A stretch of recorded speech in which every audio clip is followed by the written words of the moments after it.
A invencibilidade acabou. Depois de 6 jogos, o esquema com 3 zagueiros enfim foi derrotado.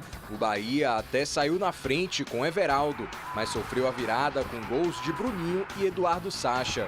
Para o técnico Renato Paiva, o tricolor não fez uma partida ruim, mas o Bragantino mereceu os 3 pontos. Em termos gerais, mesmo com o Jacaré adaptado, mesmo com a juventude do Gabriel, mesmo com a estreia praticamente a titular do Ademir e do Iago, Tassiano, desculpa, eu acho que acabámos de fazer uma partida competente, competitiva, mas também temos de perceber que do outro lado está uma boa equipa que jogava em casa e para mim foi mais reação deles do que de mérito nosso. Contra o Bragantino, Renato não pôde contar com o atacante Biel, que estava gripado, mas o técnico não quis usar esse desfalque como desculpa para a derrota. Se o Biel jogasse, ganharíamos, não sei. Se o Biel jogasse, perderíamos por mais, não sei. Não faço ideia.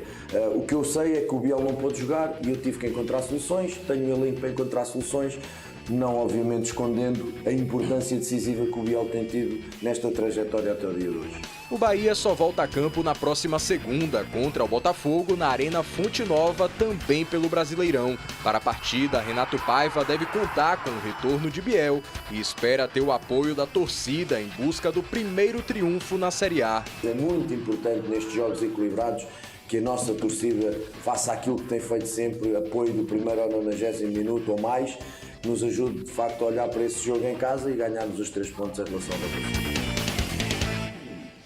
Aí a fala do técnico Renato Paiva, né? O Bahia começou perdendo, o que deu ali uma reviravolta. Ontem o torcedor é muito engraçado, né? Ontem eu recebi áudios na Band News de torcedores do Bahia falando: tá vendo, Juliana, a gente vai brigar para não cair, é parte de baixo da tabela. Aí tem torcedor do Vitória, a gente vai ser campeão da Série B. É muito engraçado, né? Eu me divirto com o imediatismo do torcedor, que é sempre, não generalizando, mas na sua maioria muito passional, só que nem tanto, nem tão pouco, né? Nem é terra arrasada, nem está tudo maravilhoso. É claro que algumas coisas foram pontuadas nesse jogo do Bahia. Se perder para o Bragantino lá, é um resultado que pode acontecer. Falhas individuais foram determinantes para o resultado também, né? E, na minha visão, algumas escolhas do treinador.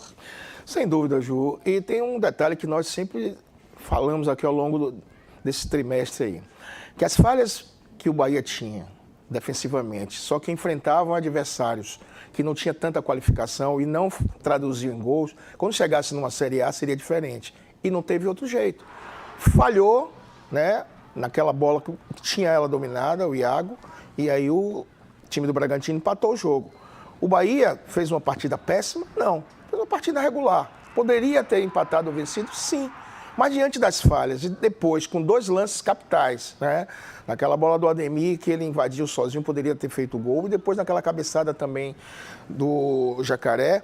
Mas o que ficou patenteado é o seguinte: algumas escolhas realmente, ele falou numa entrevista que eu ouvi, que não colocou o Acevedo porque ele ainda era estreante. A gente tem esse trecho. Vamos ouvir? Pega esse trecho aí, lá, filha. A gente tem essa entrevista. Olha aí. Olha aí. Eu hoje priorizei muito a experiência na Série A. Era uma estreia, a equipa ia se estrear, muitos jogadores iam se estrear hoje, e eu privilegiei jogadores com experiência desta prova, desta competição, para não sentir tanto o primeiro jogo. O Nico ainda não tinha, é um jogador que nunca jogou na Série A e, portanto, ter destas opções nada tem a ver com o rendimento do Nico, obviamente. É bom termos cada vez mais opções. Aqui, claramente, o que fez a diferença foi, para além, obviamente, da qualidade, a capacidade que o Tassiano tem de conhecimento desta competição e acabou por fazer um excelente jogo. Pena a lesão que o obrigou a sair do jogo, mas fez uma excelente partida. Aí ontem um ouvinte meu mandou assim: e ele tem que experiência em Série A, Juliana, para estar querendo falar de jogador? Pois é. Isso é um argumento que não cabe, né? O Chaves tem experiência de Série A, o Cauli. Pô, mas cabe a ele a escalação, né? Como cabe a ele o ônus e o bônus de um resultado. Mas dizer que não colocou porque não tem a experiência, botar outros jogadores, se ele não tivesse ninguém nessa circunstância, não seria plausível, muito menos que ele tinha outros jogadores nessa situação semelhante e ele não escalou.